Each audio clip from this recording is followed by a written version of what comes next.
পৃথিৱীৰ আটাইতকৈ শক্তিশালী গছপাতটোৰ বিষয়ে আপোনাক আজি মই ক'ব বিচাৰিছোঁ। পৃথিৱীৰ আটাইতকৈ শক্তিশালী গছপাতটোৰ সৈতে আজি মই আপোনাক চিনাকি কৰাই দিম।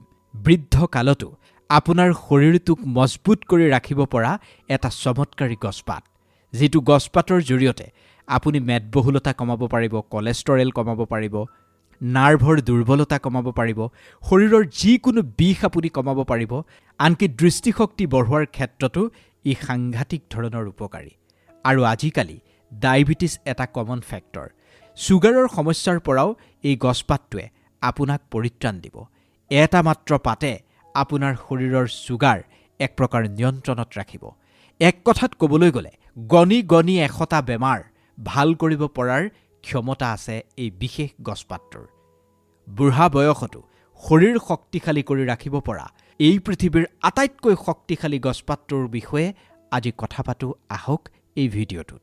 ভিডিঅ'টো আৰম্ভণিৰ পৰা শেষলৈকে চাব, কাৰণ এই ভিডিঅ'টোত এই গছপাতটো কেনেকৈ আপুনি ব্যৱহাৰ কৰি বেমাৰ আজাৰৰ পৰা পৰিত্ৰাণ পাব পাৰিব, এই গছপাতটোৱেনো কি কি বেমাৰ ভাল কৰিব পাৰে, কেনেকৈ এই গছপাতটো আপুনি খাব লাগিব, সকলো আছে এই ভিডিঅ'টোতেই।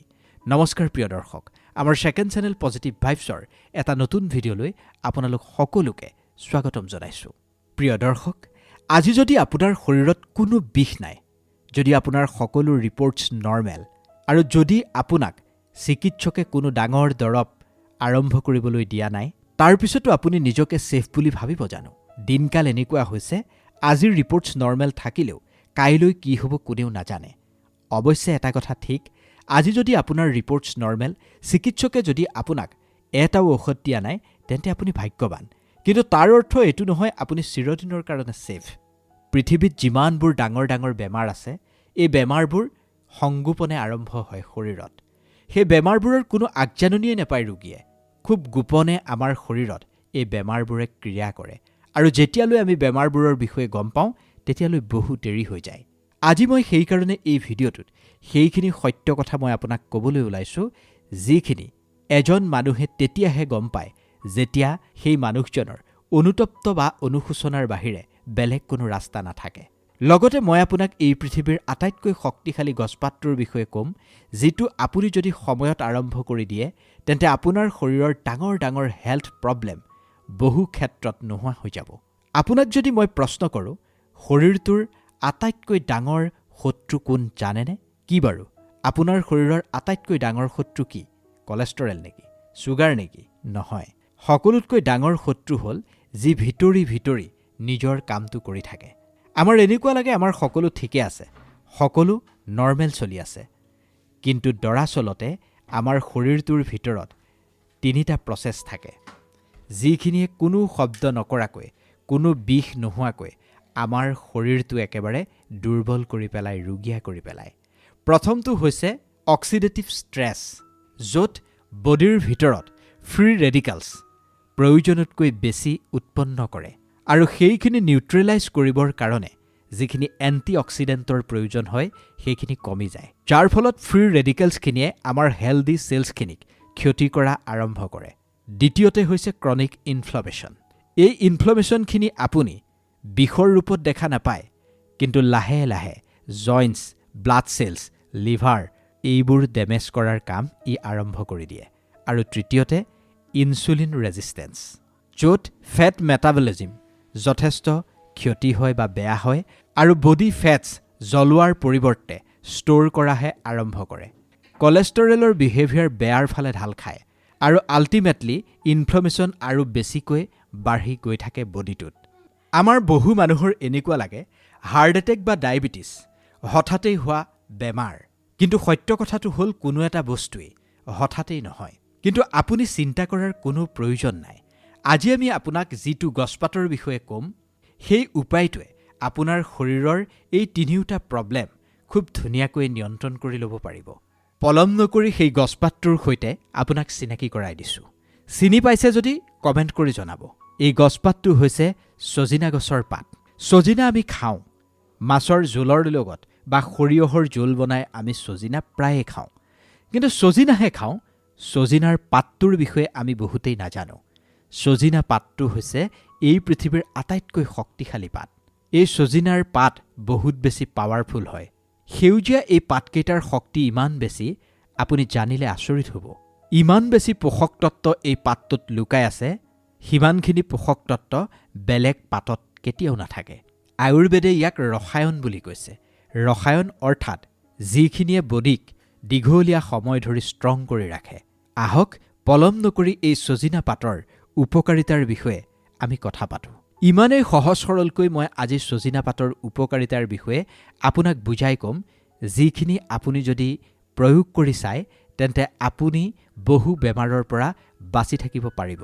প্ৰথমে জানি লওঁ ছজিনা পাতৰ নিউট্ৰিশ্যনেল ডেন্সিটিৰ বিষয়ে। আজিকালি আমি পেট ভৰাই খাদ্য খাওঁ যদিও আমাৰ শৰীৰটোৱে প্ৰয়োজনীয় পোষক তত্ত্ব লাভ নকৰে, কাৰণ আজিকালি আমি যিবোৰ খাব নালাগে সেইবোৰহে খাবলৈ বেছিকৈ ভাল পাওঁ। আল্ট্ৰা প্ৰচেছ ফুডছ, ফাৰ্টিলাইজাৰ্ছ প্ৰয়োগ কৰি উৎপাদন কৰা শাক পাচলি আৰু ষ্টেৰইডছযুক্ত ফুডছ, পেকেট খাদ্য, যিবোৰৰ পৰা শৰীৰটোৱে তিলমানো পোষক তত্ত্ব নাপায়। কিন্তু এই ছজিনা পাতত ইমানেই বেছি naturally high amount protein, iron, vitamin C, vitamin A, magnesium আৰু বি কমপ্লেক্স পোৱা যায়, যিখিনিৰ জৰিয়তে আপুনি এক্সট্ৰাকৈ শৰীৰটোক ভিটামিন দিয়াৰ প্ৰয়োজন নাই। ইমান ভিটামিন লুকাই থকা এই ছজিনা পাত যদি আপুনি খাবলৈ হয়, তেন্তে আপোনাৰ শৰীৰটো নিজে নিজেই ৰিপেয়াৰ হৈ যাব, বেমাৰৰ সৈতে যুঁজ দিবলৈ শক্তি পাব। যদি আপুনি এই ছজিনা পাত ব্যৱহাৰ কৰে তেন্তে ভাগৰুৱা ভাৱ, ল' ইমিউনিটি, হেয়াৰ ফল, মাছল উইকনেছৰ দৰে সমস্যাৰ বিৰুদ্ধে যুঁজ দিব পাৰিব। কিন্তু নিউট্ৰিশ্যনেই সকলো কথা নহয়। আচল ডেমেজ তেতিয়া আৰম্ভ হয় যেতিয়া বডিত অক্সিডেটিভ ষ্ট্ৰেছ বৃদ্ধি পায়। কিন্তু সেই সমস্যাটো আপোনাক এই ছজিনা পাতে যথেষ্ট সহায় কৰিব। অক্সিডেটিভ ষ্ট্ৰেছ এনেকুৱা এটা বস্তু যিটো আপুনি দেখা নাপায়, কিন্তু আপোনাৰ বডিৰ ভিতৰত ই এনেকুৱাকৈ সমস্যাৰ সৃষ্টি কৰে যাৰ ফলত ফ্ৰী ৰেডিকেলছত এটেক হয়। আপোনাৰ জইণ্টছবোৰৰ ওপৰতো এটেক হয়, হাৰ্টৰ ওপৰতো ইয়াৰ প্ৰভাৱ পৰে। হাৰ্টৰ ওপৰতেই নহয়, ব্ৰংকাইটিছৰ ওপৰতো ইয়াৰ প্ৰভাৱ পৰে। কেৱল সিমানেই নহয়, আপোনাৰ ৰক্ত আৰু নাৰ্ভৰ ওপৰতো ইয়াৰ প্ৰভাৱ পৰে।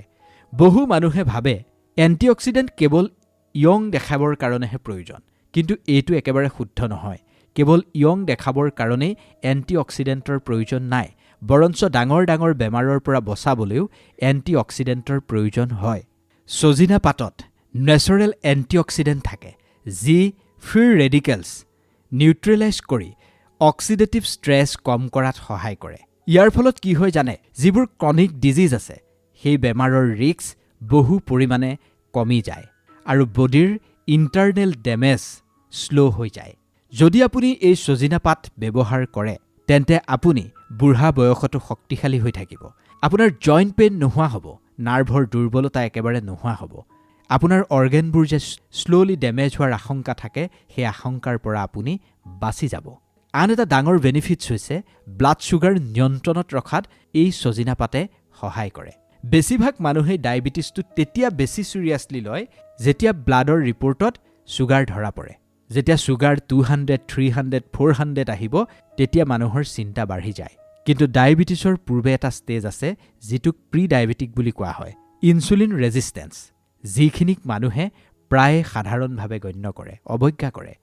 কিন্তু এই ছজিনা পাতত এনেকুৱা কিছুমান বায়'এক্টিভ কম্পাউণ্ড আছে যিখিনিয়ে গ্লুক'জ মেটাবলিজিমক ছাপোৰ্ট কৰাত হেল্প কৰে। ইয়াৰ অৰ্থ এইটো নহয় যে আপুনি ছজিনা পাত খাই আছে, সমপৰিমাণে আপুনি মিঠাইও খাই আছে। কথাটো তেনেকুৱা নহয়।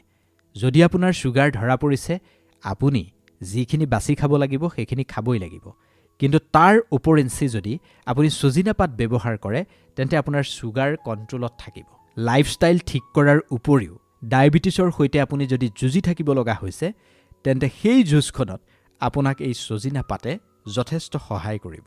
অৰ্থাৎ প্ৰি ডায়েবেটিছ ষ্টেজ, বৰ্ডাৰ লাইনত ছুগাৰ থকা ব্যক্তি বা ফেমিলি হিষ্ট্ৰীত ছুগাৰ থকা লোকসকলক প্ৰটেক্টিভ লেয়াৰৰ দৰে এই ছজিনা পাতে কাম কৰিব। আচলতে ছুগাৰ কণ্ট্ৰলৰ ডাইৰেক্ট কানেকশ্যন ইনফ্লেমেশ্যনৰ সৈতে হয়, আৰু ইনফ্লেমেশ্যন সেইটো বস্তু যিটোৱে হাৰ্ট, জইণ্টছ আৰু কেঞ্চাৰৰ ৰিস্ক বহু গুণে বঢ়াই দিয়ে। আহক এইবাৰ জানি লওঁ ইনফ্লেমেশ্যন কণ্ট্ৰল কৰিবৰ কাৰণে এই ছজিনা পাতে আমাক কেনেকৈ হেল্প কৰে। ইনফ্লেমেশ্যন বুলি ক'লে মানুহে সাধাৰণতে ফুলাটো বুজে, যেনে ধৰক চুৱেলিং হয়, জইণ্ট পেইন হয়, এইখিনিকেই মানুহে ইনফ্লামেশ্যন বুলি ভাবে। কিন্তু যেতিয়া ক্ৰনিক ইনফ্লামেশ্যনলৈ আপুনি আগবাঢ়ি যাব, তেতিয়াই ভিতৰি আপোনাৰ শৰীৰটো শেষ হৈ আহিব আৰু আপুনি গমেই নাপাব ইয়াৰ বিষয়ে। জইণ্টছবোৰ ডেমেজ কৰে, ইভেন মেটাবলজিমক বহুত বেছি শ্ল' কৰি দিয়ে এই ইনফ্লামেশ্যনে। নাৰ্ভবোৰ একেবাৰে কঠিন কৰি পেলায়। যদি এনেকুৱা ধৰণৰ ইনফ্লামেশ্যন দীঘলীয়া সময় ধৰি আমাৰ শৰীৰটোত চলি থাকে, তেতিয়াহ'লে আমাৰ বেমাৰৰ ৰিস্ক বহুগুণে বাঢ়ি যায়। কিন্তু ছজিনা পাতত এনেকুৱা কিছুমান কম্পাউণ্ড আছে যিখিনিয়ে আপোনাক এই সমস্যাৰ পৰা পৰিত্ৰাণ দিব। এই ছজিনা পাত ব্যৱহাৰ কৰিলে পৰিণাম কি হ'ব জানে? বডিৰ যি ইণ্টাৰনেল এনভাইৰনমেণ্ট সেইখিনি ষ্টেবল হ'ব, লাহে লাহে ষ্টেবল হৈ আহিব আৰু ভিতৰত যিখিনি ডেমেজ হ'ব সেই ডেমেজৰ স্পীডটো শ্ল' কৰি পেলাব। ফলত জইণ্ট পেইন, নাৰ্ভৰ সমস্যা, ফেটি লিভাৰ আৰু মেটাবলিক শ্ল' ডাউনৰ দৰে সমস্যাবোৰৰ ৰিস্ক আমাৰ শৰীৰটোৰ ভিতৰত বহু পৰিমাণে কমাই দিব। মনত ৰাখিব, যেতিয়া ইনফ্লামেশ্যন নিয়ন্ত্ৰণলৈ আহি যাব, তেতিয়া অলম'ষ্ট আপোনাৰ ক্ৰনিক ডিজিজৰ ৰিস্ক অট'মেটিকেলি কমি আহিব। আৰু পঞ্চম লাভটো কি জানে?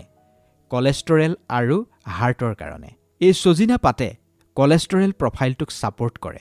LDL মানে যিটো বেড কলেষ্টৰেল হয়, সেই বেড কলেষ্টৰেল মেনেজ কৰাত ই সহায় কৰে। বিশেষকৈ যেতিয়া আপোনাৰ অভাৰঅল ডায়েট আৰু লাইফষ্টাইল আপুনি পৰিৱৰ্তন কৰিব, এটা শৃংখলিত অৱস্থালৈ যেতিয়া লৈ আহিব, সমপৰিমাণে যদি আপুনি এই ছজিনা পাত ব্যৱহাৰ কৰে, তেন্তে আপুনি ইয়াৰ পৰা নিশ্চিতভাৱেই সেই উপকাৰখিনি লাভ কৰিব। কিন্তু এয়া কোনো ইমাৰ্জেঞ্চি মেডিচিন নহয়। এক ধৰণৰ এয়া প্ৰটেক্টিভ শ্বীল্ড, যিখিনিয়ে হাড় আৰু ৰক্ত শুদ্ধ কৰি ৰখাত সহায় কৰে, পৰিষ্কাৰ কৰি ৰখাত সহায় কৰে। যদি আপোনাৰ বয়স 30ৰ পৰা অধিক, 30ৰ ঊৰ্ধৰ যদি আপুনি ব্যক্তি আৰু আপুনি যদি সাংঘাতিক মেণ্টেল ষ্ট্ৰেছত আছে আৰু আপোনাৰ যদি ছুগাৰ আৰু কলেষ্টৰেল বৰ্ডাৰ লাইনত আছে, যদি আপোনাৰ ফেমিলি হিষ্ট্ৰীত বা হৃদৰোগী কোনোবা আছে বা উচ্চ ৰক্তচাপজনিত সমস্যাত আক্ৰান্ত কোনোবা যদি ব্যক্তি আছে, তেন্তে আপুনি ভুলতো নাভাবিব সেই বেমাৰ আপোনাৰ লগত নহ'ব বুলি। কাৰণ এনেকুৱা ধৰণৰ বেমাৰে কেতিয়াও আগজাননী দি নাহে, হঠাতেই আহে। সেইকাৰণে সকলোতকৈ প্ৰথমে নিজৰ লাইফষ্টাইল আপুনি সঠিক পথলৈ আনিব লাগিব। যদি সম্ভৱ হয়, আজিৰ পৰাই আপুনি ছজিনা পাত খোৱা আৰম্ভ কৰি দিয়ক। এতিয়া আহিছোঁ আটাইতকৈ প্ৰয়োজনীয় প্ৰশ্নটোলৈ। এই ছজিনা পাত আপুনি কেনেকৈ ব্যৱহাৰ কৰিব? কোনটো ফৰ্মত আপুনি ছজিনা পাত ব্যৱহাৰ কৰিলে উত্তম ফল লাভ কৰিব? আজিকালি মাৰ্কেটত ছজিনা পাতৰ কেপচুলছ, টেবলেটছ, পাউডাৰ এই সকলোবোৰ উপলব্ধ হৈ গৈছে। কিন্তু মই বিচাৰোঁ আপোনালোকে নিজেই এই ছজিনা পাত ছিঙি আনি ব্যৱহাৰ কৰক। নেচাৰেলি যিটো পাত পায়, সেই পাতটো আপোনালোকে ব্যৱহাৰ কৰক। এইখিনি ব্যৱহাৰ কৰিলেই আটাইতকৈ উত্তম ফল আপুনি লাভ কৰিব। মই পাৰ্চনেলি ছজিনা পাতৰ নিজে বনোৱা পাউডাৰটোহে বেছিকৈ প্ৰিফাৰ কৰোঁ। যদি আপুনি সেই ছজিনা পাতটো শুকুৱাই তাৰ পৰা এটা পাউডাৰ বনাই লয়, তাততো কোনো কেমিকেল ইউজেই নহ'ব, আননেচেচেৰী কোনো বস্তু তাত আপুনি মিক্স ডেফিনেটলি নকৰে। যদি নিজেই এই পাউডাৰ প্ৰস্তুত কৰি ল'ব পাৰে, তেন্তে ৰিজাল্ট আপুনি বহুত বেছি ভালকৈ পাব। যেতিয়া আমি এই পাতটো ৰেগুলাৰলি ইউজ কৰিম, ইয়াৰ পিউৰিটিটোৱে আটাইতকৈ বেছি গুৰুত্বপূৰ্ণ। প্ৰতিদিনে আপুনি আধা চামুচ ইয়াৰ পাউডাৰ ব্যৱহাৰ কৰিব পাৰিব। এদিনত আপুনি মেক্সিমাম 2টা টাইমত কুহুমীয়া পানীৰ সৈতে, দৈ গাখীৰৰ সৈতে, ফলৰ ৰসৰ সৈতে আপুনি আৰম্ভ কৰিব পাৰে। যেতিয়া আমি এই ছজিনা পাতৰ বিষয়ে কথা পাতোঁ, তেন্তে ইয়াৰ কোৱালিটিৰ কথাখিনি নিশ্চয় আহিবই। নিজে যেতিয়া আপুনি ছজিনা পাতৰ পাউডাৰটো বনাই ল'ব, সেয়া 100% পিয়'ৰ। তাত থকা naturally vitamin A, vitamin C, calcium, iron, essential যিবোৰ এমিনো এছিডছ, সেই সকলোবোৰ তাত আপুনি প্ৰচুৰ মাত্ৰাত পাব। আপোনাৰ এনাৰ্জিৰ লেভেলছ তেতিয়া সেইখিনিয়ে বুষ্ট কৰিব, ইমিউন ছিষ্টেম আপোনাৰ ষ্ট্ৰং কৰিব আৰু আপুনি লগতে ডাইজেশ্যনৰ ছাপোৰ্ট পাব। এয়া কেৱল থিয়ৰী নহয়, এয়া প্ৰেক্টিকেল। এতিয়া বহু মানুহে পাউডাৰ লোৱাটোত যথেষ্ট অসুবিধা দেখা যায়। তেওঁলোকৰ কাৰণে ছজিনা পাতৰ টেবলেট বজাৰত উপলব্ধ। সেই টেবলেটটো গ্ৰহণ কৰিব পাৰিব। এজন আয়ুৰ্বেদিক চিকিৎসকৰ পৰামৰ্শ লৈ আপুনি সেই টেবলেট নিশ্চিন্ত মনে তেওঁ দিয়া পৰিমাণ মতে গ্ৰহণ কৰিব পাৰিব। এই সকলোবোৰৰ ডিচিশ্যন আপোনাৰ নিজৰ। আপুনি পাউডাৰ ব্যৱহাৰ কৰিব নে টেবলেট ব্যৱহাৰ কৰিব, সেইটো আপোনাৰ নিজৰ ডিচিশ্যন। মই কেৱল আপোনাক এটা পৰামৰ্শ দিব পাৰোঁ। পৰামৰ্শটো আপুনি কেনেকৈ গ্ৰহণ কৰে, সেয়া আপোনাৰ লগত কথা। ছজিনা পাতৰ এই চমৎকাৰী উপকাৰিতাৰ বিষয়ে আপোনাৰ জানি কেনেকুৱা লাগিল, সেয়া আমাক কমেণ্ট কৰি জনাব। আপুনি যদি আৰু কিবা উপকাৰিতাৰ বিষয়ে জানিব খোজে আমাক জনাব আৰু আপুনিও যদি এই ছজিনা পাতৰ গুণাগুণৰ বিষয়ে নিজে কিবা জানে সেইখিনিও আমাক জনাবলৈ নাপাহৰিব। কমেণ্টত ভিডিঅ'টো ক'ৰ পৰা চাই আছে নিশ্চিতভাৱে আমাক এবাৰ জনাব। এনেকুৱা ধৰণৰ ভিডিঅ' পোনপ্ৰথম আপুনি পাবৰ কাৰণে আমাৰ চেনেলটো এবাৰ ছাবস্ক্ৰাইব কৰি ল'ব। ধন্যবাদ।